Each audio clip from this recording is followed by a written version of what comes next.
Loans हो गए या इन्वेस्टमेंट इक्विटी इन्वेस्टमेंट हो गई, जो भी हो गई, तो पाकिस्तान में उसके ऊपर भी टैक्सेशन है। इंडिया में फॉरेन इन्वेस्टमेंट पे कोई टैक्सेशन नहीं होती। हम इंडिया में ये होता है कि छोटी सी छोटी कंपनी भी विद इन 1 ईयर, 1 साल के ट्रैक रिकॉर्ड पे वो अपने आप को लिफ्ट करवा सकती है। बट जाके पाकिस्तान में रिक्वायरमेंट बहुत बड़ी है। पहली बात 3 साल की होनी चाहिए, 3 साल का रिकॉर्ड होना चाहिए पुरानी कंपनी। जो हमें जो पट्टी पढ़ाई जाती है कि वास्को डी गामा ने भारत की खोज की, ये गलत थ्योरी है। क्योंकि वास्को डी गामा एक अलग कहानी के जरिए आया था, जो कि ट्रीटी ऑफ प्रोसिडेल हुई थी। हम हमारे जो मसाले जाते थे उसके एवज में हमें सोने मिले करते थे, और ये हमारी मंदिरों में हजारों साल से ये जमा होते होते इतना हो गया। Pakistani government believes in monopoly, ठीक है, या ओलिगोपोली। ये किसी और को आने नहीं देते। अगर आता है तो वो जो पुरानी ओलिगोपोली होती है वो उसके खिलाफ चाले चलते हैं और गवर्नमेंट इसके अंदर शामिल होती है। ऐसा नहीं है कि इंडिया में ओलिगोपोली या मोनोपोली नहीं थी और उन्होंने चाले नहीं चली उन्होंने भी थी, बहुत सारे ऐसे थे, बट गवर्नमेंट उनका साथ नहीं देती थी। गवर्नमेंट उल्टा उनके खिलाफ काम करती थी, ऐसे लॉज बनाते थे कि उनकी ओलिगोपोली मोनोपोली टूट के खत्म हो जाए। देते हैं या हम वो उन पुराने खानदानों में से 50 खानदान आजादी के टाइम के, तो फिर हमें ना कॉर्पोरेट टैक्स, हमें एक टैक्स भी देने की। Hi viewers, this is me Ribaha Imran and you're watching my YouTube channel. Viewers, सबसे पहले चैनल को सब्सक्राइब कर ले, वीडियो को लाइक करें, शेयर करें। अगर चाहते हैं कि हम डिजिटली प्रमोट हो तो हमें ज़्यादा से ज़्यादा सुपर चैट कीजिए। आज हमने इंडिया से ज्वाइन किया है जुनेद जी ने और पाकिस्तान से हमें ज्वाइन किया है दिविक कुमार जी ने। अब दोनों ही किसी तारुफ के मोहताज नहीं है। व्यूवर्स, आप सबसे रिक्वेस्ट है कि जुनेद के चैनल को भी सब्सक्राइब कीजिए और दिविक सर का जो चैनल है वो किसी ने फेक बनाया है तो उसको सपोर्ट कीजिए। आने वाले टाइम में चैनल से रिलेटेड जो है दिविक जी खुद भी कोई अपडेट बताएंगे। तो जुनेद जी अपने चैनल का बताइएगा कि किस नाम से आपका चैनल है और मैं उस जुनेद जी के चैनल का जो लिंक है वो नीचे डिस्क्रिप्शन में पेस्ट करूंगी। जी जुनेद जी। जी, मैंने इंडियन इनसाइट के नाम से चैनल बनाया है, ऑल्दो मैंने कोई वीडियो अभी तक डाली नहीं है। फर्दर प्लान करते हैं, देख। सही हो गया। चलिए, बेस्ट ऑफ लक जुनेद जी। और आज हम जो है ज़बरदस्त टॉपिक पर डिस्कस करने वाले हैं कि Indian corporate versus Pakistani corporate, और आज हम इस पर बात करने जा रहे हैं। सबसे पहले हम आगाज़ करेंगे दिविक जी से। दिविक जी, क्या कहना चाहेंगे इंडियन कॉर्पोरेट और पाकिस्तानी कॉर्पोरेट के दरमियान आप क्या डिफरेंस फील कर रहे हैं? और लेकिन सबसे पहले हम बात करते हैं उनके बिजनेस इन्वायरमेंट के हवाले से। आप क्या समझते हैं कि क्या डिफरेंस है आखिर जो इंडिया के कॉर्पोरेट्स हैं और पाकिस्तान के कॉर्पोरेट्स हैं, इनके दरमियान बिजनेस पॉइंट ऑफ व्यू से, उनके एनवायरनमेंट के हवाले से क्या फर्क फील कर रहे हैं आप? देखिए, इंडिया में बिजनेसेस को माना जाता है कि they are the backbone of their economy. देखिए, इंडिया में जो बिजनेस प्राइवेट बिजनेसेस को इंडिया का बैकबोन समझा जाता है। उनकी गवर्नमेंट उनको अपना one of the important instrument समझती है कि ये हमारे लिए बहुत इंपॉर्टेंट है। पहली चीज तो ये एक बहुत मेजर फर्क है इंडिया और पाकिस्तान में। दूसरा, इंडिया में बिजनेसेस को ग्रो करने के लिए, इनोवेट करने के लिए एक स्पेस दी जाती है। गवर्नमेंट की तरफ से स्पेस कैसे देते हैं? गवर्नमेंट कैसे स्पेस देगी? सीधी रिबेट्स देगी। अगर कोई कंपनी रिसर्च करती है, कोई कंपनी अगर रिसर्च में पैसे लगाती है तो उसे रिबेट्स दिए जाते हैं, या उनको ईज ऑफ बिजनेस। दूसरा, अगर आप देख लें दोनों मुल्कों में, इंडिया में एक फैक्ट्री लगाने के लिए 23 दिन लगेंगे टोटल। 23 डेज में मैं जमीन से लेके लाइसेंस से लेके कंस्ट्रक्शन तक मैं कर सकता हूँ। दूसरा, अगर आप देख लें ईज ऑफ बिजनेस है, ठीक है, इंडिया में इस तरीके से कि 23 दिनों में अगर मैं चाहूँ, ठीक है, जमीन खरीदने से लेके लाइसेंसेस के बाद जो भी रजिस्ट्रेशन होती हैं अलग अलग किस्म की, 23 दिन के अंदर अंदर मैं प्रोडक्शन शुरू कर सकता हूँ। पहला फैक्ट्री की कंस्ट्रक्शन शुरू करवा सकता हूँ जमीन के ऊपर। पाकिस्तान में 1.5 साल लग जाता है एक फैक्ट्री को शुरू करने के लिए। दूसरा, अगर फॉर एग्जांपल अगर आप फॉरेन से इन्वेस्टमेंट लेके आते हैं, लोन्स हो गए या इन्वेस्टमेंट इक्विटी इन्वेस्टमेंट हो गई, जो भी हो गई, तो पाकिस्तान में उसके ऊपर भी टैक्सेशन है। इंडिया में फॉरेन इन्वेस्टमेंट पे कोई टैक्सेशन नहीं होती। ये वो इन्वेस्टमेंट आपकी विदाउट टैक्सेशन आती है, ठीक है। उसके बाद उस जो इनकम पे होती है उस पर टैक्स लगेंगे। एक और अगर एग्जांपल दूं, डिजिटाइजेशन हो गई है, ट्रांसपेरेंसी हो गई है, इसकी वजह से जो बिजनेसेस से रिश्वतें होती हैं वो 90% कम हो गई हैं। अभी ऐसा नहीं है कि इंडिया में खत्म हो गई है, पर 90%, क्योंकि देखें बिजनेसेस की जो रिश्वत होती है ना वो बड़े लेवल पे जाके होती है। बड़े लेवल पे तो इंडिया में रिश्वतें खत्म हो गई हैं, पर इंडिया में अभी भी छोटे लेवल पे ये काम करप्शन के चलते हैं, तो वो फ्यूचर में हम देखेंगे कि खत्म होंगे, लेकिन अब तक ये बहुत कुछ इसमें फर्क आ चुका है। बैंकिंग सेक्टर को आसान किया गया, जैसे कि बैंक्स को बोला गया कि आप लोग अपने सॉफ्टवेयर, कॉर्पोरेट अकाउंट के सॉफ्टवेयर को अपडेट करें ताकि बिजनेस इजीली लोन ले सकें, डिजिटली बैंकिंग कर सकें, कंपनी लेवल पे जो होती है बैंकिंग। दूसरा, लोन के शर्तें आसान की गई, ठीक है। अकाउंट्स पे उन लोगों ने और ज्यादा इंसेंटिव ऑफर किए। इसके अलावा अगर एक्सपोर्ट्स की बात करें, सिमिलरली एक्सपोर्ट्स हैं वो भी बहुत आसान कर दिया, ड्यूटियां भी कम की, उल्टा मिनिस्ट्री असिस्ट करती है। फॉर एग्जाम्पल यार, मैं बहुत बड़ी कंपनी हूँ लेकिन मैं एक्सपोर्ट नहीं करता, मैंने आज तक हजारों करोड़ कमाए लेकिन इंडिया में बैठ के कमाए, ठीक है। तो अब मिनिस्ट्री, अगर मैं चाहूँ ना एक्सपोर्ट करना, तो ministry will assist me in finding the customers for my products internationally. उसके सेमिनार्स भी होते हैं, उसके पोर्टल, एक अलग से पोर्टल भी बना हुआ है, इस तरह की बहुत सारी चीजें होती हैं। इसके अलावा इंडिया में एक और चीज है कि आपके ईज ऑफ बिजनेस की अगर मैं बात कर रहा हूँ, स्टॉक मार्केट पे आप क्या होता है, जब आपको बहुत ज्यादा बड़ी फंडिंग चाहिए होती है ना, वो आप स्टॉक मार्केट से लेते हो, वो आखिरी रास्ता होता है, ठीक है। तो स्टॉक मार्केट पे जब इंडिया में ये होता है कि छोटी सी छोटी कंपनी भी विद इन 1 ईयर, 1 साल के ट्रैक रिकॉर्ड पे वो अपने आप को लिफ्ट करवा सकती है। बट जाके पाकिस्तान में रिक्वायरमेंट बहुत बड़ी है। पहली बात, 3 साल की होनी चाहिए, 3 साल का रिकॉर्ड होना चाहिए पुरानी कंपनी, प्लस एनुअल जो टर्नओवर है या प्रॉफिट है वो 5, या तो टर्नओवर या प्रॉफिट, इन दोनों में से कोई एक चीज $5 मिलियन होना चाहिए, तब जाके हम कराची स्टॉक एक्सचेंज पे जाके कंपनी लिफ्ट करवा सकते हैं। इंडिया में ये रिक्वायरमेंट्स बहुत कम कर दी गई, क्योंकि जब कंपनी कैपिटल मार्केट्स पे चढ़ती है तो फॉरेन से भी इन्वेस्टमेंट्स आती हैं, उस कंपनी को ग्रो करने के एवेन्यूज भी ज्यादा मिलते हैं। ये ईज ऑफ बिजनेस की अगर मैं बात करूं जी। आप टर्नओवर की बात कर रहे थे, जो बोल रहे थे, रेवेन्यू। टर्नओवर होगा, बिल्कुल टर्नओवर होगा। अच्छा जुनैद जी, आपसे भी मेरा यही क्वेश्चन है कि इंडियन कॉर्पोरेट्स और पाकिस्तानी कॉर्पोरेट्स में बिजनेस एनवायरनमेंट में आप क्या डिफरेंस फील कर रहे हैं? मैं थोड़ा सा हिस्ट्री से स्टार्ट करूंगा, तभी आपको चीजें समझ में आएंगी। भारत वो देश है जो जिसने हमेशा बिजनेस पे रिलाई किया। जो हमें जो पट्टी पढ़ाई जाती है कि वास्को डी गामा ने भारत की खोज की, ये गलत थ्योरी है, क्योंकि वास्को डी गामा एक अलग कहानी के जरिए आया था, जो कि ट्रीटी ऑफ टॉर्सिडेल हुई थी। इसके बारे में कभी अलग से डिस्कस कर लेंगे। हमारा हमेशा से जो अफ्रीका के कंट्री से उनसे बहुत लॉन्ग ट्रेड रहा है, हजारों साल का ट्रेड रहा है। और हम हमारे जो मसाले जाते थे उसके एवज में हमें सोने मिले करते थे, और ये हमारी मंदिरों में हजारों साल से ये जमा होते होते इतना हो गया। अब ब्रिटिश एरा के बाद के आसपास आते हैं, तो अंग्रेज जब इंडिया में आते हैं तो उनको भारतीयों का दमन करना था, मिनरल्स की लूट करनी थी। तो शुरू में वो खुद करते थे, तो पब्लिक सेंटीमेंट उनके खिलाफ जाती थी, तो उसको कंटेन करने के लिए उन्होंने शुरू में कुछ इंडियंस को अपने प्रॉप अप करके और बिजनेसेस सेटअप करके दिया, माइनिंग उनसे कराई। और मैं नाम नहीं लेना चाहूंगा, लेकिन आप समझ गए हो कि इंडिया के जो ब्रिटिश एरा के जितने भी कंपनियां हैं वो उसी तरह से ग्रोथ हुई। लेकिन पार्टीशन के बाद से इन कंपनियों ने म्यूटेट किया और कॉम्पिटेटिव इन्वायरमेंट में आ गए, प्रोडक्ट पे अपने काम किया, चीजों को इंप्रूव करके यहां तक लेके आए। लेकिन ये जो म्यूटेशन है आपके यहाँ नहीं हुई, और आज भी वो कॉलोनियल हैंगओवर अभी तक खत्म नहीं हुआ। सही।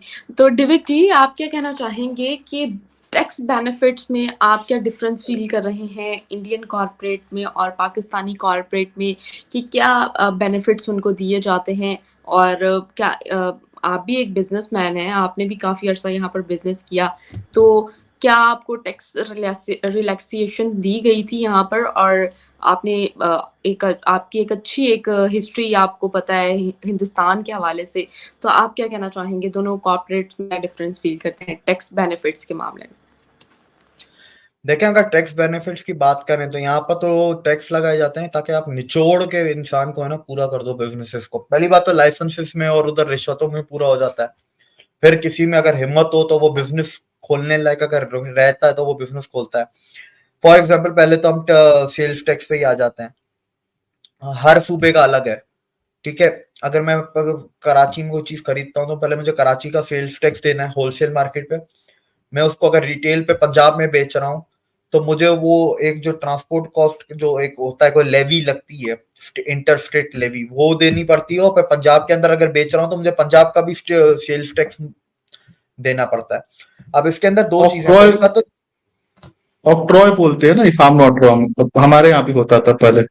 वो इंडिया में बोलते होंगे, पाकिस्तान में इसको कुछ नहीं बोलते, इसमें इधर लूट ही बोलते हैं। तो अब अब ये खत्म हो चुका है हमारे यहाँ। हाँ वो तो आपका जीएसटी के आने के बाद खत्म हुआ।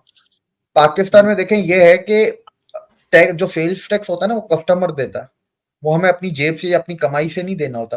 पर प्रॉब्लम इज के यार आपके बिजनेस के एक्सपेंसेस बढ़ते हैं ना, आपको अकाउंटेंट्स रखने हैं, जो आपके लॉयर्स रखने हैं, जो कॉर्पोरेट लॉयर जो आपके पे करेंगे, ये सारी चीजें मैनेज करेंगे, वो भी दो दो स्टेट्स के अलग अलग मैनेज करें एक प्रोडक्ट के ऊपर, एक यूनिट के ऊपर। तो ये चीजें हैं। कॉर्पोरेट टैक्स हमारे ऊपर बहुत है, ज्यादा है। ठीक है, इतनी तो कमाई नहीं करने देते जितना कॉर्पोरेट टैक्स लगा देते हैं। ठीक है, फिर इधर कंपटीशन का माहौल नहीं है, इधर ये Pakistani government believes in monopoly, ठीक है, या ओलिगोपोली, ये किसी और को आने नहीं देते। अगर आता है तो वो जो पुरानी ओलिगोपोली होती है वो उसके खिलाफ चाले चलते हैं और गवर्नमेंट इसके अंदर शामिल होती है। ऐसा नहीं है कि इंडिया में ओलिगोपोली या मोनोपोली नहीं थी और उन्होंने चाले नहीं चली, चली उन्होंने भी थी, बहुत सारे ऐसे थे, बट गवर्नमेंट उनका साथ नहीं देती थी, गवर्नमेंट उल्टा उनके खिलाफ काम करती थी, ऐसे लॉस बनाते थे कि उनकी ओलिगोपोली मोनोपोली टूट के खत्म हो जाए, बिखर जाए। ठीक है, उसके बाद आपका डेट देख लें, पाकिस्तान में कॉर्पोरेट डेट बहुत ज्यादा है। अब वो बड़े बड़े तो कॉर्पोरेट डेट ले लेते हैं, अब छोटे बिजनेसमैन को तो लोन भी नहीं देते, ये डेट ही नहीं देते। ठीक है, तो हम लोग ग्रो कैसे करेंगे, एक्सपेंड कैसे करेंगे बिजनेस को जब हमें लोन ही नहीं मिलेंगे छोटे बिजनेसेस को। और जो बड़े बड़े होते हैं वो लेके पे भी नहीं करते, उनके राइट ऑफ हो जाते हैं, और सॉरी राइट ऑफ मैंने गलत वर्ड यूज कर दिया, अगर फाइनेंशियल टर्म में वेव ऑफ हो जाते हैं, उनके वेव ऑफ हो जाते हैं और हमें तो दिए भी नहीं जाते, तो राइट ऑफ तो फिर दूर की बात है। तो ये बहुत सारे इश्यूज हैं। उसके बाद फिर देख लेना, वेल्थ टैक्स अलग है तो इनकम टैक्स अलग है। उसके बाद आप एक अगर ईमानदार बिजनेसमैन है ना तो उसके ऊपर फिर दुनिया के सारे टैक्स लगेंगे, उस पर फिर प्रॉपर्टी टैक्स भी लगेगा, एनवायरमेंट टैक्स भी लगेगा। हाँ हम बड़े हैं और हम लोग पॉलिटिकल पार्टीज को डोनेशन वगैरह देते हैं, या हम वो उन पुराने खानदानों में से 50 खानदान आजादी के टाइम के, तो फिर हमें ना कॉर्पोरेट टैक्स, हमें एक टैक्स भी देने की जरूरत नहीं है, हमें लोन लेके वापस देने की भी जरूरत नहीं है, और ना देके हमें दूसरा लोन भी मिल जाएगा। पाकिस्तान में इतने लोगों क्या नाम लूं मैं, एक बहुत बड़ी टेक्सटाइल ग्रुप है, आजादी से है, आजादी के टाइम से उस टाइम खानदान की है, उन्होंने पता नहीं कितनी दफा लोन लिए हैं और दिए भी नहीं, और वापस सेम बैंक उनको लोन वापस दे देती है। तो अब ये भाई ये देखे ना, ये होता है। अब छोटा बिजनेसमैन कैसे ग्रो करेगा? फिर आपने एक्सपोर्ट एक्सपोर्ट ड्यूटीज आपने इतनी बड़ी लगा दी है, फिर आपने उस एक्सपोर्ट का प्रोसीजर इतना कॉम्प्लिकेटेड बनाया है। फॉर एग्जाम्पल रेबा, अगर आज ड्यूटीज फॉर एग्जाम्पल जीरो हो गई, नील कर देते हैं, ठीक है, एक्सपोर्ट फीस या जो भी लगती है फेयर, उसके बावजूद भी एक्सपोर्ट इज नॉट वायबल इन पाकिस्तान, क्योंकि एक्सपोर्ट में जो 3-4 चीजें लगती है ना, क्लियरिंग एजेंट आपके होते हैं, ठीक है, कस्टम वाले होते हैं, वेयर हाउस होता है, ट्रांसपोर्ट होती है, 3-4 मेजर चीजें होती हैं, ये चारों के चारों अलग है। तो आपको एक एक्सपोर्ट करने के लिए 4 बंदों को हायर करना पड़ता है या 4 कंपनियों को कॉन्ट्रैक्ट देना पड़ता है, और अपना तो प्रोडक्ट चलाना ही चलाना है। दुनिया में आप अच्छा, दुनिया में मार्केटिंग भी तो करनी पड़ती है, इधर आपकी मिनिस्ट्रियां कंपनियों को हेल्प नहीं करती है किसी भी लिहाज से। जैसे इंडिया में जैसे प्रोडक्ट्स को एक्सपोर्ट करने में, अब जैसे इंडिया में अभी एक और चीज की है कि वन डिस्ट्रिक्ट वन प्रोडक्ट, तो वो जो वन डिस्ट्रिक्ट के अंडर जो वन प्रोडक्ट डिस्कवर हुआ है, उस प्रोडक्ट के ऊपर इंडिया कोई भी एक्साइज वो कोई भी नहीं लगाएगा, जो एक्सपोर्ट एक्साइज होती है, ठीक है, ड्यूटी वगैरह जो भी होती है एक्सपोर्ट करने की, वो नहीं लगी, उस एक प्रोडक्ट पे नहीं लगेगी उस डिस्ट्रिक्ट के। और उस प्रोडक्ट के लिए इंटरनेशनल कस्टमर्स भी गवर्नमेंट हेल्प करेगी, आप खुद भी ढूंढो, पर फॉर एग्जांपल किसी को नहीं मिल रहा तो गवर्नमेंट भी हेल्प करेगी उसके अंदर। पाकिस्तान में ऐसा कुछ भी नहीं होता है, ठीक है। दूसरा, पाकिस्तान में डिस्करेज किया जाता है कि आप रेवोल्यूशनरी बिजनेसेस खोलो। इंडिया में अगर आप रेवोल्यूशनरी या बिल्कुल नेक्स्ट जेन लेटेस्ट 5 जेन टेक्नोलॉजी लेके आते हो, कोई ऐसी चीज लाते हो जो इंडिया में नहीं है, इंडियन गवर्नमेंट हाथ खोल के उनके ऊपर लुटाती है। करंटली आप PIL देख लें, जो उनकी स्कीम्स हैं, ठीक है, PIL से पहले भी बहुत कुछ होता था, टैक्सेस फ्री देते थे। अभी फॉर एग्जांपल जो रिन्यूएबल एनर्जी पे अगर अपना कन्वर्ट कर रहा है जितना फास्ट बिजनेसेस, क्योंकि इंडिया का टारगेट जो है वो प्राइवेट कंपनीज पे भी लागू होता है ना, कार्बन न्यूट्रल का। तो जो कंपनियां जितनी जल्दी वो कन्वर्ट हो रही है उनको उतना टैक्स में रिबेट मिल रहा है। और वो टैक्स में रिबेट भी कौन सा, कैश में देते हैं, वो अगले साल के वो एडजस्ट कर देते हैं, या एक्सपोर्ट में एडजस्ट कर देंगे, या कॉर्पोरेट टैक्स में एडजस्ट कर देंगे। पर वो देते हैं, ये फायदे उनको दे रहे हैं, हमें नहीं दिए जाते।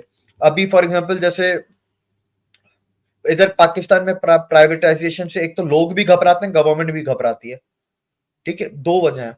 गवर्नमेंट घबराती इन द सेंस इसीलिए क्योंकि गवर्नमेंट के लिए प्राइवेटाइजेशन इज लाइक कि बड़ा माल एक ही झटके में लूटना, एक ही काम करो जिंदगी सेटल। प्राइवेटाइजेशन गवर्नमेंट के उन लोगों के लिए वो चीज है।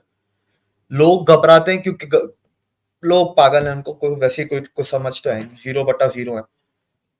इंडिया में प्राइवेटाइज करते हैं, इंडिया में डरती नहीं है गवर्नमेंट। ठीक है, और कुछ स्ट्रेटेजिक अगर चीजें हैं तो उनको PPP मॉडल पे चलाएगी। फॉर एग्जांपल इंडिया ने एयरपोर्ट दिए हैं, ठीक है, इंडिया में 2 बड़े एयरपोर्ट प्राइवेट एयरपोर्ट होल्डर्स हैं, एक अदानी है, एक GMR ग्रुप है। आपको पता है एयरपोर्ट की जमीन और ओनरशिप इंडियन गवर्नमेंट की है, पर 25 साल, 45 साल, 30 साल, 15 साल, 18 साल, 10 साल ठेका इन प्राइवेट कंपनियों को दे दिया। ओनरशिप गवर्नमेंट के पास है। ठीक है, अब पाकिस्तान में काम ही उल्टे होंगे। अब ये एयरपोर्ट अब दे रहे हैं, UAE और कतर ने बिड्स की हैं, तो ये पूरा का पूरा बेच रहे हैं, ये ओनरशिप भी बेच रहे हैं अपनी। ठीक है, सड़ी हुई चीजें नहीं बेचेंगे, जैसे इंडिया में थी ना, कुछ सड़ी हुई चीजें होती हैं जो आपका प्रॉफिट तो जनरेट करती है पर उतना जनरेट नहीं करती, चिल्लर चिल्लर प्रॉफिट होता है। इंडिया ने वो एयर इंडिया कंप्लीटली प्राइवेटाइज कर दी। एयर इंडिया तो लॉस था ना, वो तो चिल्लर भी छोड़े। फॉर एग्जाम्पल क्रिकेट ग्राउंड्स, ठीक है, इंडिया के कुछ क्रिकेट ग्राउंड्स थे, कुछ सीवेज ट्रीटमेंट प्लांट्स थे, कुछ आपके ट्रांसमिशन की कुछ ऐसी लाइनें थी जो प्रॉफिट जनरेट करती थी, पर वो चिल्लर प्रॉफिट था, वो उन लोगों ने प्राइवेटाइज कर दी। अब वो प्राइवेट कंपनी का ऊपर डाल दिया, अब उनका जिम्मेदारी है वो कितना प्रॉफिट कमा रहे, नहीं कमा रहे, कैसे कमाते हैं, कितना बढ़ाते हैं। ठीक है, अच्छा फिर लॉज अमेंड करते हैं। मैं आपको ये ऑन रिकॉर्ड है क्योंकि ये पार्लियामेंट में पीयूष गोयल ने खुद इस पार्लियामेंट में बोला है, तो मैं ऑन रिकॉर्ड आपको ये चीज बता रहा हूँ। पिछले 9 सालों में इंडिया में business related, trade related, commerce related 2.5 lakh कानून बदले गए या मिटा दिए गए हैं। 2.5 लाख कानून। मेरे को तो पहले सुना मैंने जब, तो मुझे तो इसी पे अचंबा हो गया कि 2.5 लाख कानून होते भी हैं। 2.5 लाख कानून। इसी तरह तो ईज ऑफ बिजनेस आता है, फिर डिजिटाइजेशन कर दी हर जगह। अभी देखे ना, मोदी जी कहीं पे भी जाते हैं आपके सारे बिजनेस लीडर साथ जाएंगे। फ्रांस गए तो फ्रांस में भी कुछ 26 कंपनियां गई हैं मोदी जी के साथ। और मैं अपने इंडियन व्यूअर्स को बता दूं, उनमें से एक भी अदानी, अंबानी, टाटा, बिरला कोई भी नहीं था। सारे आपके ये मिड साइज या जो होते हैं ना Tier 2 वाले बिजनेसेस थे। तो वो अपनी बिजनेसेस को सपोर्ट करते हैं, दे गिव प्रायोरिटी। ऑस्ट्रेलिया गए, ऑस्ट्रेलिया में भी लेके गए। ऑस्ट्रेलिया में टाटा स्टील को लेके गए थे, सेल को लेके गए थे, और गवर्नमेंट की कुछ PSUs थी जैसे रेयर अर्थ मिनरल वालों को लेके गए थे। क्योंकि दुनिया में ऑस्ट्रेलिया में, आपको पता है ऑस्ट्रेलिया इतना बड़ा है, इतना बड़ा, आपकी सोच से भी बड़ा है। ठीक है, रहती कितनी आबादी है? 6 करोड़, वो भी कोस्ट लाइन पे ही रहती है। पूरा ऑस्ट्रेलिया यूं खाली है, उस पर सिर्फ खदाने हैं, खदाने और खदाने हैं, और कुछ भी नहीं है उसको। तो लोग हैं उधर सिर्फ इतने मिनरल्स हैं ऑस्ट्रेलिया पे। और वो देखे ना, 3 बिजनेसमैन से मिले ऑस्ट्रेलिया में, मोदी जी जो गए थे। एक हेज फंड के थे CEO। हेज फंड कौन सा? जिसमें पेंशन के वो पैसे आते हैं, तो पेंशन के पैसे इन्वेस्ट करते हैं हेज फंड वाले। दूसरा वो उससे मिले जो सबसे ज्यादा खदाने ओन करती है ऑस्ट्रेलिया में, उससे मिले बिजनेस वूमेन से। तीसरा कोई और भी, तीसरा ग्रीन हाइड्रोजन की कंपनी से मिले, जो ग्रीन हाइड्रोजन में जिनके पास नई टेक्नोलॉजी है और वो पाइनियर है। तो उनका अब देखो, उनके साथ ग्रीनको का CEO भी गया था मोदी जी के साथ ऑस्ट्रेलिया। इंडिया की ग्रीनको कंपनी है, तो ग्रीनको ने उस कंपनी के साथ वायदे किए, उसकी इन्वेस्टमेंट FDI आ भी गई और कंस्ट्रक्शन शुरू हो चुकी है तमिलनाडु में, हाइब्रिड प्लांट की, जिसमें सोलर और विंड एक साथ होंगे। तो आपको ये देखे ना, वो अपने बिजनेसेस को कितनी अहमियत देते हैं, साथ लेके चलते हैं। पाकिस्तान में ऐसा कुछ नहीं है। और आपको ये भी बताऊं, इंडिया में आपको पता है, अगर आप टॉप 50 कंपनी से निकालेंगे ना, टॉप 50 में 18 16 या 18 कंपनियां जो है ना टॉप 50 में, वो गवर्नमेंट ओन कंपनीज है। इंडिया में गवर्नमेंट ओन कंपनीज को भी अब एक तरीके से उनके लेजिस्लेशन ऐसी कर दी है कि तुम लोग एज अ प्राइवेट एंटिटी काम करोगे, स्टॉक मार्केट पे लिस्ट हो, तुम्हारे अपने बोर्ड ऑफ डायरेक्टर्स होंगे जिसमें प्राइवेट बंदे भी होंगे, गवर्नमेंट के भी कुछ होंगे। तुम सामान किसको बेच सकते हो वो हम डिसाइड करेंगे। फॉर एग्जाम्पल, अब जैसे स्टील की पीएसयू है, वो इंडिया की गवर्नमेंट ने उसके ऊपर कोई रिस्ट्रिक्शन नहीं लगाई, पर हिंदुस्तान एरोनॉटिकल लिमिटेड है, उसको एक तरीके से पूरा प्राइवेटाइज किया गया है। फंडिंग उठाओ तुम लोग प्राइवेट जगहों से, ठीक है, फॉरेन फंडिंग भी लेके आओ, टेक्नोलॉजी भी लेके आओ, कोलैबोरेट अपने तौर पे भी कोलैबोरेट करो, लेकिन एक रिस्ट्रिक्शन है उसके अंदर, ठीक है। रिस्ट्रिक्शन क्या है? तुम बेचोगे किसको वो इंडिया डिसाइड करेगा, गवर्नमेंट ऑफ इंडिया। तो एक उनको कम से कम प्लेग्राउंड तो बड़ा किया है खेलने के लिए। जब बड़ा प्लेग्राउंड होता है तभी मजा आता है ना छक्के देखने का। छोटे प्लेग्राउंड में क्रिकेट में छक्के देखने का मजा नहीं है ना। तो ये वही चीज है, आप उनको आजादी तो दो ना कंपनियों को, तो वो करके दिखाएंगे। जितने शिपयार्ड्स थे इंडिया के उन सबको इसी तरीके से गवर्नमेंट ओन है, ठीक है, पर उनको लेजिस्लेशन इस तरह की कि वो एज अ प्राइवेट एंटिटी चलते हैं। वो साल के आखिर में पता चला अच्छा ये तो गवर्नमेंट ओन है, क्योंकि उनका हिसाब गवर्नमेंट को देना होता है, पर वो चलते प्राइवेट कंपनियों की तरह।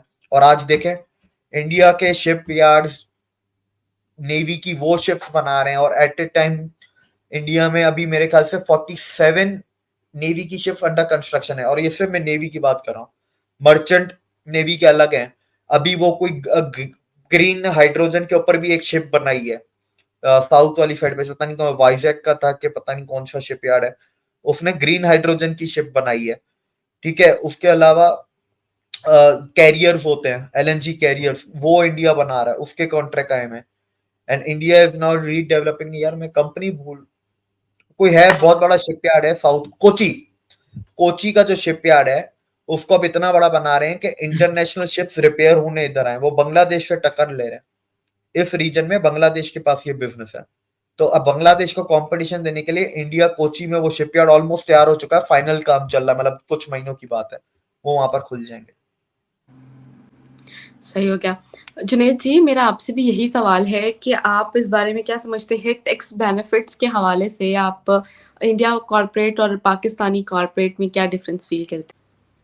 अभी दिविक भाई ने सेल टैक्स के बारे में बात की, तो सेल टैक्स का कानून इतना गंदा कानून था जो हमारे यहाँ रिपेल हो गए, कि जो सेल टैक्स का ऑफिसर है वो अगर आपके ऑफिस में आता है, ऑफिस प्राइमेस में आता है जहां पे आप कोई प्रोडक्ट सेल कर रहे हो, तो वो अपना मनमानी तरीके से कोई भी सेल अमाउंट डिसाइड करके वो टैक्स आपसे ले सकता था। और मुझे अभी भी मतलब शॉकिंग नहीं है कि आपके यहाँ अभी भी ये सेल टैक्स का कानून है। वेल्थ टैक्स की बात की, मुझे नहीं लगता हमारे यहाँ कोई वेल्थ टैक्स है, अगर होगा भी तो बहुत मिनिमल है। ओवर द टाइम पीरियड बहुत सारी रीजनल पार्टीज जो है वेल्थ टैक्स की बात करती है, जैसे केजरीवाल जी ने भी बोला था कि हम वेल्थ टैक्स इंट्रोड्यूस करेंगे, लेकिन ये कोई करता नहीं है। लेकिन आपके यहाँ पता नहीं क्यों वेल्थ टैक्स इंट्रोड्यूस किया गया, जो कि कॉमन सिटीजन पे लागू होता है और जो एलीट है उस पे लागू नहीं होता। रॉयल्टी का मुझे थोड़ा सा अपडेट देंगे दिविक भाई, तो मेरे लिए ज्यादा कन्वीनियंट होगा कि आपके यहाँ रॉयल्टी का क्या चक्कर है, क्योंकि जो मैं असेसमेंट कर पाया हूँ, अगर आपकी रॉयल्टी कलेक्शन भी अगर प्रॉपरली हो जाए और तो उसके बेसिस पे भी आप अच्छा जो इकोनॉमिक सस्टेनेबिलिटी ला सकते हैं। कुछ कंट्री है जो जो रॉयल्टी का जो रेवेन्यू होता है वो सिविलियन में डिस्ट्रीब्यूट कर देती है। ओमान में 30 to 35 लाख के अप्रॉक्स वो हर सिविलियन को बांट देते हैं, जो कि ऑयल का रॉयल्टी होता है। अब मैं अगर बिजनेस इन्वायरमेंट की बात करूं तो हमारा जो सबसे अच्छी जो टैक्स बेनिफिट है, जो एवरेज जो बिजनेसमैन है जो अब्रोड में बिजनेस कर रहा है उसके लिए है कि 88 प्लस कंट्रीज के साथ हमारा डुअल टैक्सेशन ट्रीटी है, जो कि काफी इफेक्टिव है और काफी बेनिफिट मिलते हैं उसके। इवन जो हमारे जो एक एक्टर हैं कैप्टन कनाडा, उन्होंने कनाडा की सिटीजनशिप इसीलिए ले रखी है क्योंकि उनको कनाडा के टैक्सेशन सिस्टम की वजह से बेनिफिट मिलता है। मैं समझा नहीं, रॉयल्टी का क्या होता है सर? रॉयल्टी मिनरल रॉयल्टी होता है अगर आप कोई नेचुरल रिसोर्सेज हैं जिसकी माइनिंग हो रही है। ठीक है, मैं ठीक है समझ गया। रॉयल्टी का ऐसा कुछ भी नहीं होता, क्योंकि पाकिस्तान में 50% खदानें चाइना ओन करता है और 50% हमारी स्टैब्लिशमेंट ओन करती है। अच्छा, मैं पहले आपको कुछ डेटा देना चाहूंगा, फिर आप अपना सवाल रिबा पूछिएगा। 2015 में इंडिया का कॉर्पोरेट डेट था 65%, 2023 में 50%। फॉरेन डायरेक्ट इन्वेस्टमेंट 2013 में एनुअली $22 बिलियन आती थी, 2023 में अब तक 7-8 महीने में 46 बिलियन आ चुकी है, सालाना की बात कर रहा हूँ। म्यूचुअल फंड इन्वेस्टमेंट 2013 में 100 बिलियन, 2023 में 500 बिलियन। इसके अलावा कॉर्पोरेट टैक्स रेट 2013 में 33.9% था, 2023 में 22% है। आरबीआई की सीपीआई इन्फ्लेशन, या जिसे आम लफ्जों में बोले रिटेल इन्फ्लेशन, 2013 में 10%, 2022 में 4.7%। डायरेक्ट बेनिफिट ट्रांसफर 2013 में 0.89 बिलियन और 2023 में $32 बिलियन एनुअली।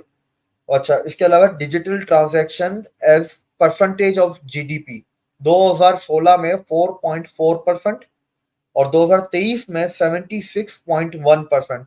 ये मॉर्गन स्टैनली की रिपोर्ट के अकॉर्डिंग डेटा मैं आपको बता रहा हूँ।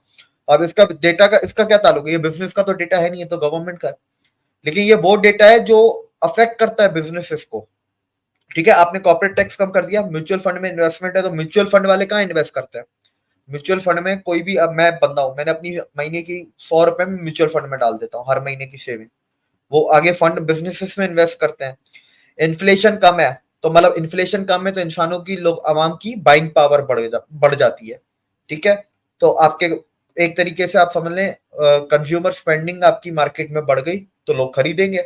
और जाहिर सी बात है इन्फ्लेशन का सबसे ज्यादा असर टीयर 2, 3 और 4 सिटीज पे होता है, 1 पे इतना ज्यादा नहीं होता। और अगर आप डावोस में अभी जो गए थे, अश्वनी वैष्णव, स्मृति ईरानी और N Chandrasekaran, chairman of Tata Sons, N Chandrasekaran ने उधर कहा था, the good news for India is that most of the demand that we are getting now is from tier 3 and tier 4 cities. उन्होंने टीयर 2 का भी नहीं नाम लिया, उन्होंने बोला टीयर 3 एंड टीयर 4। अच्छा, इसमें कुछ हाईवे और ये रेलवे पोर्ट भी है, उनका नाम मैंने नहीं लिया, वो सभी को पता है, वो लॉजिस्टिक कॉस्ट कम होती है और कंपनियों को उसमें भी फायदा है ना अपना माल पहुंचाने के लिए। ठीक है, वो चीज है। इसके अलावा जैसे हेलो जी जी, आप डिफिक जी जी कंटिन्यू की। जी, अगर डिजिटल ट्रांजैक्शंस की बात करें, डिजिटल ट्रांजैक्शन का क्या होता है? इसका फायदा आवाम का है। मैं पहले आपको थोड़ा, इसको बिजनेसेस को थोड़ा कम होता है, आवाम को थोड़ा ज्यादा होता है। आवाम को कैसे होता है? फॉर एग्जाम्पल, मैं 15 साल का हूँ, कॉलेज जाता हूँ, मेरा यूपीआई का अकाउंट है, मेरी अब डेली अगले जब तक मैं 22 या 23 का नहीं हो जाता, मैं यूपीआई से अपनी जिंदगी चल रही है, मेरी डेली की स्पेंडिंग, डेली के जो भी जरूरत के खर्चे वगैरह, ये यूपीआई की जो मेरी स्पेंडिंग और डिजिटल रिकॉर्ड है, डेट इज 50 और 260% ऑफ माई क्रेडिट स्कोर। तो जब मैं 22-23 का हो जाऊंगा तो मेरा क्रेडिट स्कोर में 7-8 साल का डेटा आ गया। 7-8 साल का डेटा, अगर किसी इंसान का रिबा बहुत अच्छा हो ना, क्रेडिट स्कोर आपका बहुत अच्छा हो जाता है। और जिनका क्रेडिट स्कोर अच्छा होता है ना, उनको बहुत शुरुआत में भी है ना बड़े बड़े लोन मिल जाते हैं। फॉर एग्जाम्पल, अगर मेरा क्रेडिट स्कोर बहुत अच्छा है तो मुझे शायद 50 लाख का लोन मुंह उठा के दे देंगे। आपका बहुत बुरा है तो आपको शायद 5 लाख भी है ना खून के आंसू रुला के देंगे बैंक वाले। तो क्रेडिट स्कोर की बड़ी अहमियत होती है। और सिमिलरली बिजनेसेस को भी इसका फायदा होता है, पर सबसे ज्यादा मैं समझता हूँ इसका कंज्यूमर्स को फायदा है। ट्रांसपेरेंसी आ जाती है आपकी, फॉर्मल इकोनॉमी में आप ऐड करते हैं। ठीक है, जो इनफॉर्मल इकोनॉमी आप उसको खत्म करते हैं, और जो भी है ट्रांसपेरेंसी वगैरह, वो तो अलग चीज है। अगर बिजनेस पॉइंट ऑफ व्यू से क्रेडिट स्कोर और आपका डिजिटल रिकॉर्ड ये बहुत ज्यादा मायने रखता है, जो होना चाहिए। जी अच्छा डिविक जी, मेरा आपसे सवाल है कि बिजनेस पॉइंट ऑफ व्यू से माइंडसेट क्या है, क्या डिफरेंस फील कर रहे हैं इंडिया की साइड से और पाकिस्तान की साइड से? देखिए, इसमें तो मजीद जुनेद भाई बताएंगे, पर मैं सिर्फ एक लाइन में बता देता हूँ। पाकिस्तानी बिजनेसमैन का माइंडसेट है कि स्क्वीज द कस्टमर्स, और इंडिया के बिजनेसमैन का माइंडसेट है कि ह्यूमन सेंट्रिक कैपिटलिज्म और ह्यूमन सेंट्रिक बिजनेस। बट के पीछे रीजन क्या है? क्या चीज? Reason upbringing, competition. जब कंपटीशन नहीं होता ना तो ऐसा ही होता है। दूसरा अपब्रिंगिंग होती है, एजुकेशन होती है। हमारे ये लोग भी तो ये आप देखें, एक बात समझें, हमारे अमीर खानदान के, एलीट खानदान के लोग भले बाहर जाके डिग्रियां लेते हो, पर बेसिक स्कूलिंग और अपनी सोसाइटी तो पाकिस्तान में ही रह के पले बड़े हैं ना। तो हमें उस चीज को कभी है ना नहीं करना चाहिए। 18 साल तक आपका माइंडसेट वो तैयार हो जाता है, और वो आपका माइंडसेट इन एलीट के बच्चों का पाकिस्तान में ही तैयार होता है। तो ये चाहे कोई भी कहीं से भी पढ़ के आ जाए, कितनी भी डिग्रियां लेके आ जाए, उससे कोई फर्क इतना ज्यादा कुछ खास पड़ता नहीं है। माइंडसेट आपका वही रहता है। फिर 50 खानदान के हाथ में अगर पावर है, सारा बिजनेस, सारा पैसा है, जाहिर सी बात है वो स्क्वीज ही करेंगे ना, और क्या करेंगे। एक होता है ना, दिमाग में अपने आप चलने लगता है, शुरू हो जाता है। दुनिया में टोटल अगर मैं समझू ना, अगर मोनोपोली में पूरी दुनिया में एक ही कंपनी है जिसका दिमाग आज तक खराब नहीं हुआ, वो है टाटा। उनका दिमाग आज तक खराब नहीं हुआ। नहीं तो मैंने जिस भी मुल्क की उठा के, आप किसी भी कंपनी की उठा लो जो मोनोपोली में है, ठीक है, मोनोपोली है उसके पास, उसका दिमाग खराब ही है। वो दुनिया के, अमेरिका में भी जिन कंपनियों का मोनोपोली है ना, वो ऐसे ही काम करते हैं, उल्टे काम ही करते हैं। वो अमेरिका वाले भी ऐसे ही करेंगे। तो आपको मोनोपोली ओलिगोपोली को तबाह करना पड़ता है। इसको कार्टेल कहते हैं, कॉर्पोरेट कार्टेल है ये आपका। आप कॉर्पोरेट कार्टेल को जब तक नहीं तोड़ोगे किस तरह चलेगा, ठीक है। सिंडिकेट। हाँ, सिंडिकेट भी, सिंडिकेट में थोड़े ज्यादा आ जाते हैं वो, फिर वो अलग लेवल, थोड़ा बड़ा हो जाता है। छोटे लेवल पे वो कार्टेल हो गया आपका, ठीक है। दूसरा, इंडिया में देखें, उनकी परवरिश भी है, हर चीज भी है। दूसरा, 1947 से 47 से पहले की भी बात करते हैं, ठीक है। 47 से पहले भी इंडियन बिजनेसेस को उस वक्त के जो फ्रीडम फाइटर्स वगैरह थे, ये हैंड इन हैंड चलते थे। वो बोलते थे कि यार अंग्रेज तो चले जाएंगे, पर इस मुल्क की डेवलपमेंट बिजनेसमैन ही करेंगे। तो उनको उतनी इज्जत भी दी गई है। वो अलग बात है कि आज के पिछले कुछ सालों में ये इंडियन पागल होकर अदानी अंबानी पे चलाने लगते हैं। पर मैं कहता हूं, अगर मैं लिटरली, आज चैलेंज है, एक दिन के लिए अदानी और अंबानी खत्म, बंद कराओ इनके सारे धंधे, एक दिन के लिए मैं लिख के देने को तैयार हूं। और ये ऑन रिकॉर्ड यूट्यूब पे वीडियो भी रहेगी। अगर चाइना ने हमला ना किया ना पाकिस्तान में, मेरा नाम बदल देना। चाइना क्या, अमेरिका भी हमला करेगा। बड़ी ताकतें हैं दुनिया में, आप लोगों को डीप स्टेट का नहीं पता। अभी आपको पता है दुनिया में ब्लैक रॉक है, 10 ट्रिलियन से ऊपर तो दो ही कंट्री हैं, अमेरिका और China. BlackRock 11 trillion dollar के एसेट संभालता है, वो डीप स्टेट का पार्ट है। Pharma lobby, arms lobby, oil lobby की जितनी कंपनियां, उन कंपनियों में majority stakeholder BlackRock है। मीडिया भी आप डाल दें, मीडिया में भी ब्लैक रॉक है, हॉलीवुड का भी ब्लैक रॉक है। बैंकिंग सेक्टर भी। हाँ, बैंकिंग सेक्टर, बैंकिंग इंस्टीट्यूशंस उठा लें जो लैंडिंग करते हैं, उनके कॉर्पोरेट लैंडिंग इंस्टीट्यूशंस उठा लें जो इंटरनेशनल लेवल पे करते हैं। सिटी बैंक, गोल्डमैन सैक्स, नहीं गोल्डमैन सैक्स में गलत नाम ले लिया, सिटी बैंक उठा लें, एचएसबीसी उठा लें आप, ठीक है। ऐसी चीज है। ब्लैक रॉक सबसे बड़ा है, लेकिन इसके साथ 2-3 और भी है, जैसे वैनगार्ड है, ब्रिज एसोसिएट है, ब्रिज वाटर एसोसिएट, रॉथशाइल्ड है, रॉथशाइल्ड भी है, रॉकफेलर तो मैन्युफैक्चरिंग का है। हाँ, तो ऐसे यही तो फर्क, ऐसे तो नाम लेते जाएंगे बहुत है। मैं एग्जांपल अभी इधर जो ब्लैक रॉक का मैं इसलिए नाम ले रहा हूँ, ब्लैक रॉक अगर चाहे ना तो इंडिया की कैपिटल मार्केट्स को भी तबाह कर सकता है। इंडिया ने किस तरह न्यूट्रलाइज किया है, जियो फाइनेंशियल सर्विसेज ने जॉइंट वेंचर किया है ब्लैक रॉक के साथ 50-50। वो इंडिया में पेनिट्रेट करें उससे पहले इंडिया ने ब्लैक रॉक में पेनिट्रेट किया है। किसकी भलाई के लिए? इंडिया की भलाई के लिए, ठीक है। गवर्नमेंट कॉर्पोरेट्स को अगर यूज कर सकती हैं, तो कॉर्पोरेट्स एक दो बेनिफिट गवर्नमेंट को यूज करके नहीं ले सकते। ये इंडियंस इतना तो बड़ा खुश होते हैं, बिल गेट्स को देखो, मार्क जकरबर्ग को देखो, उसको देखो, वो तो उसकी मोनोपोली है, अमेरिका में उससे तो बड़ा कोई है नहीं, अमेरिका प्रेसिडेंट उसके आगे झुकता है। लेकिन यही अगर इंडिया का कोई बिजनेसमैन हो तो उनकी सोच आगे बदल जाती है कि ये तो लुटेरा है। भाई अदानी है तो तुम्हारे पास इंटरनेशनल मिलिट्री बेसिस है। मोदी जी अभी ग्रीस जा रहे हैं ना, तो ग्रीस में पता अभी ज्यादा परेशान नहीं होना कि पता चले महीने के बाद ग्रीस में पोर्ट मिल गया और वो पोर्ट अदानी के पास चला जाए, और उस पोर्ट पे फिर इंडियन मिलिट्री भी डॉक कर सकती है। अदानी है तो इंटरनेशनल मिलिट्री बेसिस आपके एक्स्ट्रा भी है, ठीक है। ये अंबानी था तो डिजिटल इंडिया हुआ, अंबानी नहीं होता तो ये इंडिया अब तक डिजिटल तो छोड़े, वो अब तक वो उसी में पड़ा रहता 2G के अंदर। लोग गिव सम रिस्पेक्ट। इंडिया को इंडिपेंडेंट काफी चीजों में बनाने वाले कौन थे? टाटा थे। स्टील में, पावर में, कॉस्मेटिक्स लेके आए, एयरलाइंस लेके आए, कितनी चीजें लेके आए, पहला कंप्यूटर लेके आए 1952 में। टाटा फंडामेंटल रिसर्च इंस्टीट्यूट 1945 आजादी से पहले का वो खुला हुआ है। इंडियंस को अपने बिजनेसमैन को रिस्पेक्ट देने की बहुत ज्यादा जरूरत है।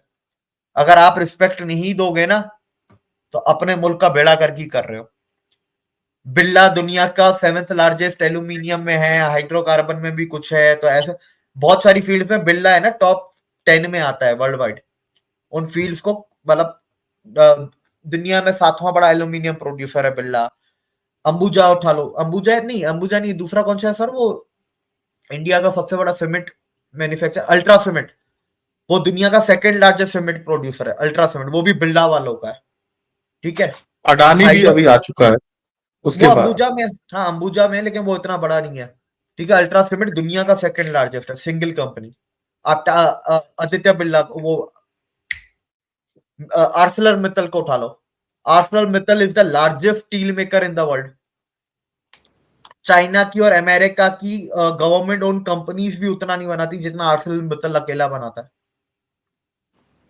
इंडिया की एक मदरसन कंपनी है, किसी ने नाम सुना, इंडियंस ने नाम भी नहीं सुना होगा। मदरसन कंपनी है ना, यूरोप के 40% ऑटो कंपोनेंट्स और ऑटो पार्ट्स बनाती है, सारी लग्जरी मैन्युफैक्चरिंग कार्स के लिए। ये जर्मन बेस्ड कंपनी थी ना, जिसको शायद बिरला या महिंद्रा जी ने इंडियन है, मदरसन इंडियन है। इन्होंने जॉइंट वेंचर किया हुआ है जापान की एक कंपनी के साथ, तो ये मिलके पूरी दुनिया में ऑटो पार्ट्स बनाते हैं। पर एक आप पावर समझो ना, यूरोप में 50% 40% ऑटो पार्ट्स एक कंपनी दे रही है। लैम्बोर्गिनी, ऑडी, वोक्सवैगन, आपका फरारी, आपकी पेगट हो गई, उसके अंदर आपकी अल्फा रोमियो हो गई। आप गाड़ियों के नाम लो, ट्रकों के नाम लो, स्कैनिया हो गया, रेनॉल्ट हो गया, वॉल्वो हो गया, लाइबर हो गया, कितने हैं यूरोपियन ब्रांड्स, वो इंडियन कंपनी उनको पार्ट्स देती है। तो आपको क्या लगता है, अगर ये सारी इंडियन कंपनीज आज एक आवाज में चलाए ना, बहुत कुछ हो सकता है। दुनिया का 25% internet cables Tata communication own करते हैं। सबसे सिंगल लार्जेस्ट अगर कोई ओनरशिप है किसी की इंटरनेट सबमरीन केबल्स में, तो वो टाटा वालों की है। तुम लोगों को क्या लगता है, मोदी जाके ये नहीं बोलता होगा कि बेटा मेरे पास है ना 25% दुनिया के इंटरनेट का कंट्रोल है? ये बातें तुम्हें क्या लगता है डोवाल नहीं बोलता होगा मीटिंग्स में? Your businesses are the backbone, they are the backbone and they are the reason for the rising India, so give them respect. Juned ji, आपसे मेरा क्वेश्चन है कि क्या माइंडसेट, मैं कुछ ऐड कर दूं, मैं कुछ ऐड कर दूं। जी ऐसे बोलने की जरूरत ही नहीं पड़ हाँ, बोलने की जरूरत ही नहीं पड़ेगी जब मोदी जी खुद जाएंगे। सामने वाले को खुद पता है। अगर यूके में अगर मोदी जी जाते हैं तो उनको पता है यूके की जो स्टील मिल्स है सारी वो इंडियंस ने एक्वायर की है। यूके की जितनी भी टॉप कंपनियां उठा ले सारे इंडियंस ने एक्वायर करके रखे। तो ये बोलने की जरूरत ही नहीं है। अपने जो टाटा की बात की, जो टाटा इंस्टीट्यूट ऑफ फाउंडेमेंटल रिसर्च है, उसका इस देश में इतना बड़ा कंट्रीब्यूशन है। अगर वो इंस्टीट्यूट ना होता तो आज हमारे पास एटम बम भी नहीं होता। आज भी एक और मैं आपको एग्जांपल देता हूं रिबाजी। इंडिया में एक कंपनी है, ज्यादातर लोगों ने सुनी भी नहीं होगी, राजेश एक्सपोर्ट्स। तो इंडिया की सिर्फ 7 कंपनियां जो फॉर्च्यून 500 में है, उसमें से एक है राजेश एक्सपोर्ट्स। वो गोल्ड के काम में है। आपको पता है उन्होंने रिसेंटली अभी कुछ साल पहले वल्कामी को अक्वायर किया, जो कि गोल्ड रिफाइनरी है स्विट्जरलैंड में। And Valcambi is the only refinery in the world जिससे निकला हुआ गोल्ड लंदन बुलियन एक्सचेंज पे जाके वो लिस्ट होता है। पहला स्टेप 1। अब स्टेप 2 क्या है, गिफ्ट सिटी में गोल्ड एक्सचेंज बनता है, बुलियन एक्सचेंज बनता है। स्टेप 3, राजेश एक्सपोर्ट की अनाउंसमेंट होती है कि अब हम गोल्ड की रिफाइनरी इंडिया में भी खोलेंगे। तो इंडिया गोल्ड के रेट कंट्रोल करता था फॉर एग्जांपल 5%, वल्कामी के बाद वो 10 हो गया। ठीक है, इंडिया में गिफ्ट सिटी के बाद वो 20 हो गया, रिफाइनरी खुलेगी तो 30 हो जाएगा, ओडिशा में माइन मिली तो 40 हो जाएगा। तो your private companies give you the power to control the world and control the world, make friends, make enemies afraid. Private कंपनियां बहुत कुछ कर देती हैं, आपको अंदाजा भी नहीं। इंडिया की इतनी कंपनियां, मैं अभी मुंह पे तो आ भी नहीं, रिलायंस अंबानी को इतना तुम लोग देते हो ना, अंबानी की रिफाइनरी नहीं होती तो रशियन ऑयल भी तुम लोग नहीं कर सकते थे process. It was Ambani who made India petroleum product exporter. Ambani की रिफाइनरी से पहले इंडिया एक्सपोर्ट पेट्रोलियम प्रोडक्ट नहीं, अपने ही पूरे नहीं करता था, उल्टा इंपोर्ट करता था पेट्रोलियम प्रोडक्ट भी। और अंबानी की रिफाइनरी दुनिया की सबसे बड़ी रिफाइनरी है। इवन जो BASF की जर्मनी में है ना, वो भी अंबानी की रिफाइनरी से करीब 2-3 लाख बैरल छोटी है। तो आप लोगों को ये चीजें समझनी चाहिए। और अंबानी के सिर्फ यहाँ पर स्टेक नहीं, अंबानी की आपके पास फाइनेंशियल मार्केट में पावर आती है। गिफ्ट सिटी क्या है? GIFT City is to make India the financial hub. London को पीछे करना, पेरिस को पीछे करना, हांगकांग को पीछे करना, शंघाई बीजिंग को पीछे करना, सबसे आखिर में जाके न्यूयॉर्क के नास्डैक को पीछे करना। गिफ्ट सिटी का मतलब वो है। फुल फॉर्म क्या है गिफ्ट सिटी का? गुजरात क्या है? फाइनेंशियल कुछ है ना, गुजरात इंफ्रास्ट्रक्चर फाइनेंशियल ऐसा कुछ करके लॉन्ग रन था। फाइनेंस है, उसके नाम में फाइनेंस है। तो हमेशा समझो वहां पर इंस्टीट्यूशन सिर्फ बैंकें क्यों खुल रही हैं? गिफ्ट सिटी में कभी कोई फैक्ट्री क्यों नहीं लग रही? कोई ट्रेडिंग ऑफिस क्यों नहीं खुल रही प्रोडक्ट्स की? ट्रेडिंग ऑफिस को लगती है तो वो कमोडिटी की ट्रेडिंग लगती है। Exchanges because they want to, क्योंकि उसको नया वॉल स्ट्रीट बनाना है, वो नया न्यूयॉर्क सिटी बनाना है उसको। बिल्कुल। बैंक ऑफ बड़ौदा देख लें, वो 32 नंबर पे HCL है, MRPL है, कनारा है, ITC है, जनरल इंश्योरेंस, इन्फोसिस, नायरा, जिंदल, एक्सिस, आप नाम लें, गैरिसम है, भारती एयरटेल है। Bharti Airtel is the second largest telecommunication company in the world. Africa के भी 14 मुल्कों में एयरटेल चलता है। और अभी एयरटेल ने आसियान कंट्री में टावर खरीदना शुरू कर दिए हैं, जो उनकी एक सब्सिडरी है कि भारतीय एयरटेल टावर इंफ्रास्ट्रक्चर लिमिटेड, जो ऐसा कोई नाम है, वो आसियान में अब टावर ले रहे हैं। आप दुनिया में अपना, उसमें भी आप लोग अपना टेलीकम्युनिकेशन में, ये पावर होती है। कंपनी तो कोई भी खोल लेगा, विदाउट टावर आप कैसे दो टेलीकम्युनिकेशन चल सकती है? जब टावर एक इंडियन कंपनी है तो उसके ऊपर इक्विपमेंट भी तो इंडियन लगेगा, तो उसके एक्सपोर्ट बढ़ेंगे आपके। एक चीज के 6 बाय प्रोडक्ट होते हैं, हमेशा ये चीज याद रखिएगा। पूरी की पूरी इकोनॉमी होती है एक प्रोडक्ट के इर्द गिर्द, एक पूरी की पूरी सप्लाई लाइन बन जाती है। बहुत सारे नए बिजनेसेस सेटअप हो जाते हैं अगर एक प्रोडक्ट आप, एक सेगमेंट को आप टच करते हो तो। बिल्कुल बिल्कुल बिल्कुल। अच्छा जुनेद और जी, अडानी का जैसे आपने बोला कि कई चीजें होती हैं जो गवर्नमेंट डायरेक्टली नहीं कर सकती, बहुत सारी प्रॉब्लम्स होती हैं लीगली, और भी बहुत सारी चीजें होती है, तो उसके जो इनडायरेक्ट वे होते हैं।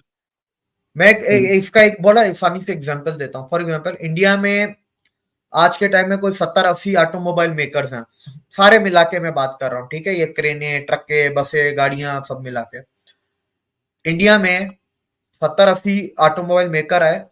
उसके बाद 750 आज ऑटो कंपोनेंट वाले भी हैं, ठीक है? जब ये दोनों बने तो उसके बाद आपकी इंश्योरेंस में, इंश्योरेंस कंपनियों ने नया प्रोडक्ट लॉन्च किया, कार इंश्योरेंस।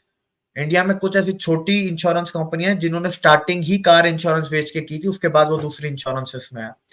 आपकी कैपिटल कंपनियां जो जिसको हम क्या कहते हैं, स्मॉल फाइनेंस कंपनीज जो लेंडिंग का काम करती हैं, बजाज फिनसर्व जैसी, उन लोग वो उनका पहला प्रोडक्ट क्या था? 2 प्रोडक्ट होते हैं पहले, या गोल्ड को हम गोल्ड रख के पैसे देते हैं, या दूसरा गाड़ी लीज करके देते हैं।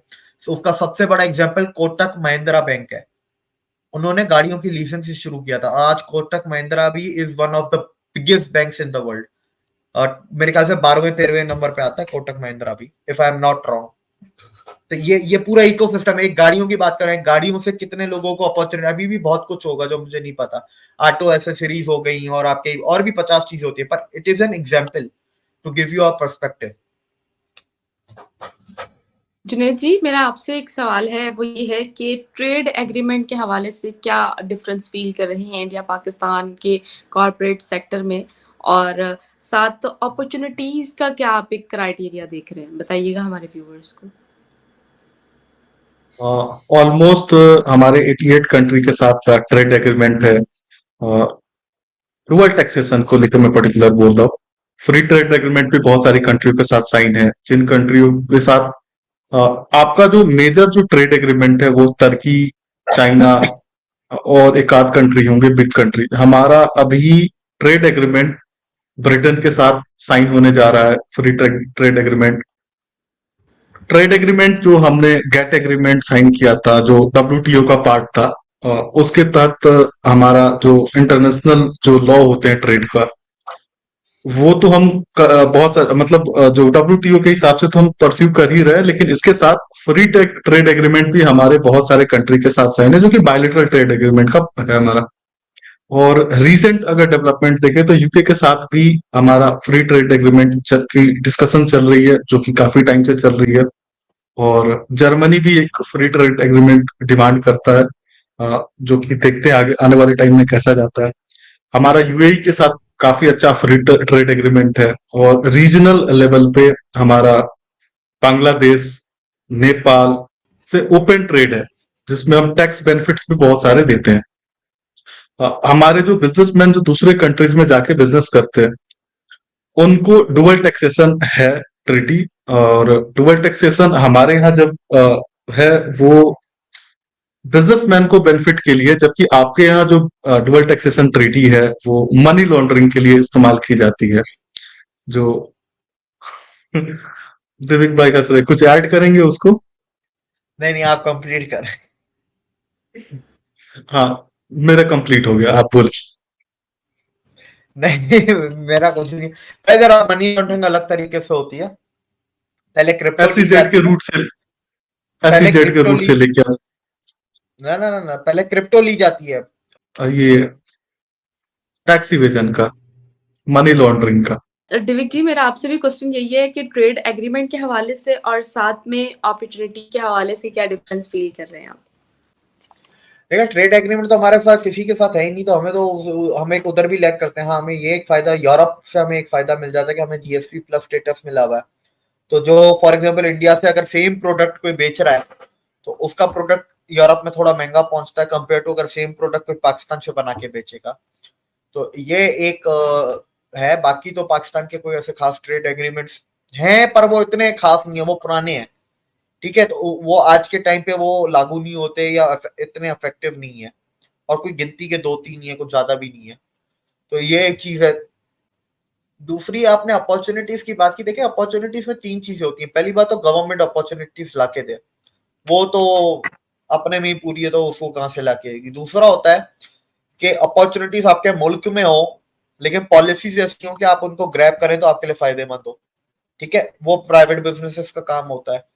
तो हमारे मुल्क में प्राइवेट बिजनेसेस किसी को आने नहीं देते, और हमारे वो रूल्स या पॉलिसीज वैसी नहीं है जिससे हम उसका फायदा उठा सके।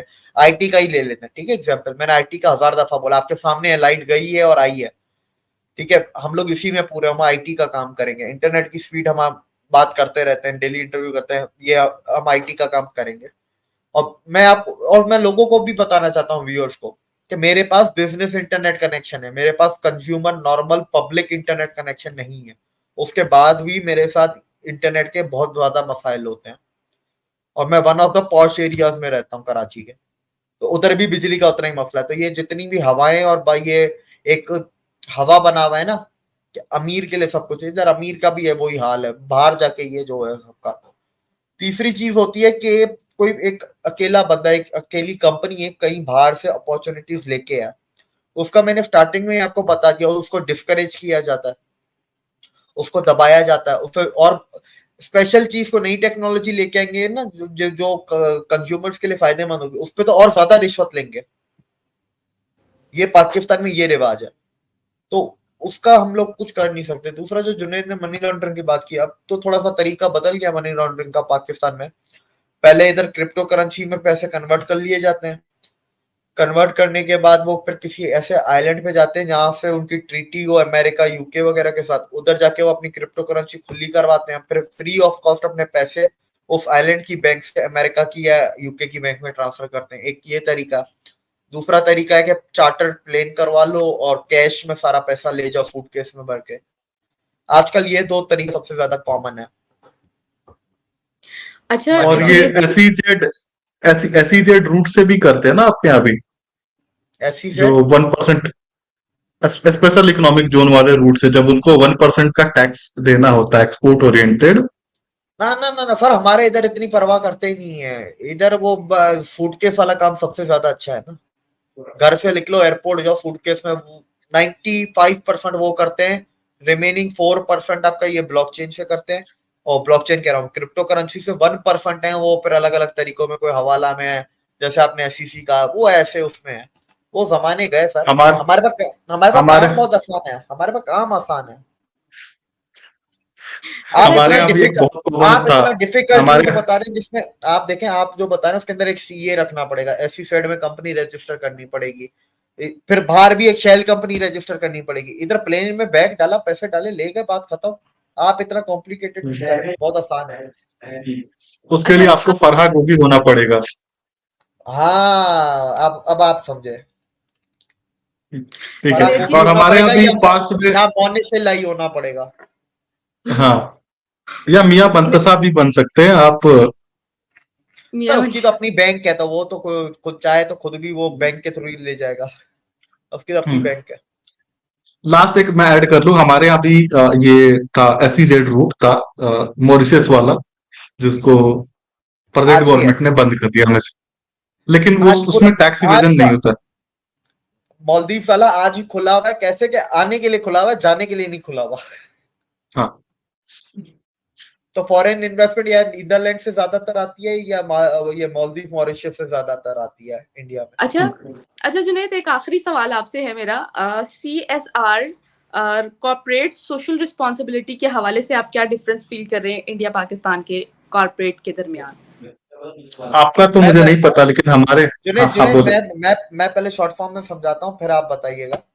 पहली चीज, इंडिया में ये गवर्नमेंट की भी सख्ती है CSR के ऊपर, पाकिस्तान में कोई सख्ती वक्ती नहीं है। इधर 2% है, और उसकी भी कोई अकाउंटेबिलिटी नहीं है, ठीक है?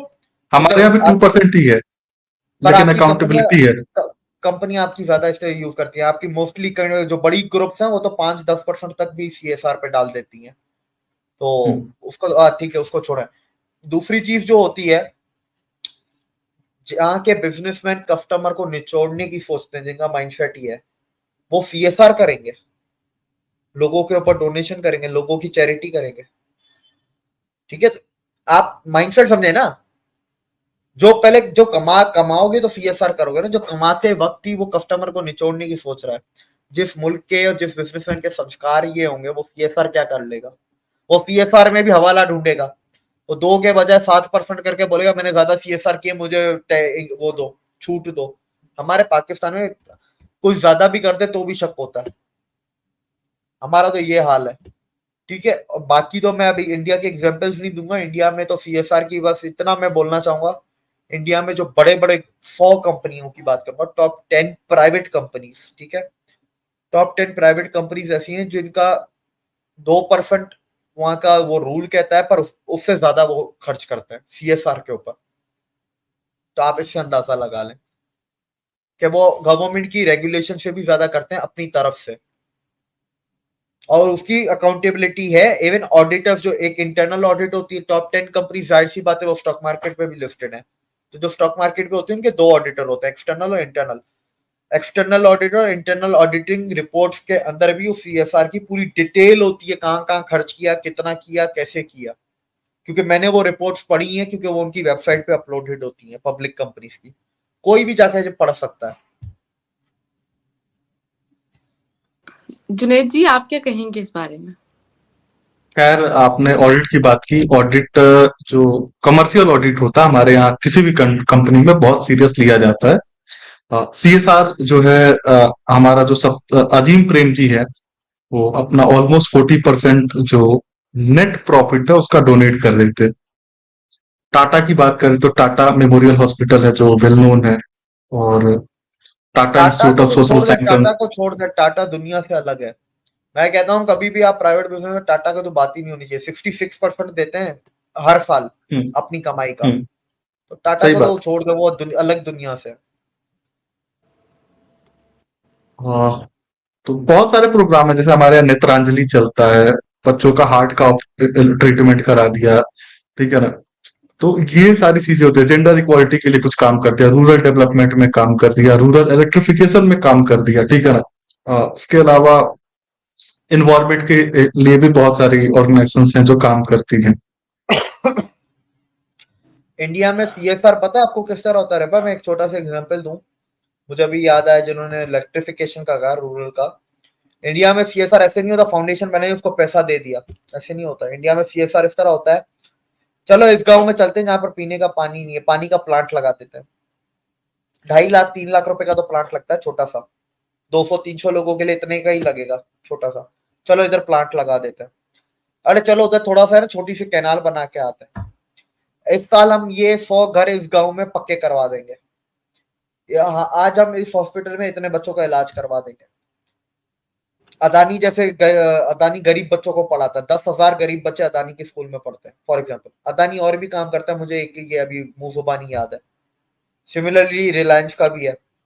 बिरला में जाएंगे तो बिरला के भी इंस्टीट्यूशंस हैं, बिरला ने भी बहुत इंस्टीट्यूशंस बनाए हैं, स्कूल्स बनाए हैं, चैरिटेबल हॉस्पिटल्स बनाए हैं। सिमिलरली महिंद्रा वालों ने बनाए हैं, बजाज वालों ने बनाए हैं, मतलब नाम लेते जाए, जिंदल वालों ने बनाया, आप नाम लें, बस इंडिया की कंपनियों का कोई एंड नहीं है, आप नाम लें और उन लोगों ने बनाया। मुत्तू ग्रुप वालों ने बनाया। बाय द वे मुंजाल ऐसे लोग इंडिया में भी हैं, ठीक है, आप ऐसा ना समझेंगे इंडिया के बिजनेस शरीफ है, पर बात वही ना 1% करप्ट है ना, 1% बोलता है कि हमें कस्टमर को निचोड़ना है। मैं इसका एग्जांपल भी दे देता हूँ, मुंजाल ग्रुप इंडिया का, वो कस्टमर को निचोड़ता भी है, और अभी पिछले हफ्ते ईडी की रेड भी पड़ी है, उसके घर से कुछ मिलियन डॉलर मिले हैं कैश में, आज ईडी के पास बैठा हुआ है। उसका प्राइवेट प्लेन में कुछ इंडिया के एंटी इंडिया लोग ट्रेवल करके श्रीलंका भी गए थे, ठीक है, मैं हैशटैग भी लगा रहा हूँ साथ में, तो देख लेना। शिविक जी बहुत शुक्रिया आपका। जुनेद जी आपका भी बहुत शुक्रिया। व्यूवर्स सबसे पहले चैनल को सब्सक्राइब कर ले, वीडियो का लाइक करें, शेयर करें, और अगर चाहते हैं कि हम डिजिटली प्रमोट हो सकें तो हमें ज़्यादा से ज़्यादा सुपर चैट कीजिए और अपनी राय का इज़हार नीचे कमेंट सेक्शन में लाजमी कीजिएगा। हमें दें इजाज़त। Thank you so much.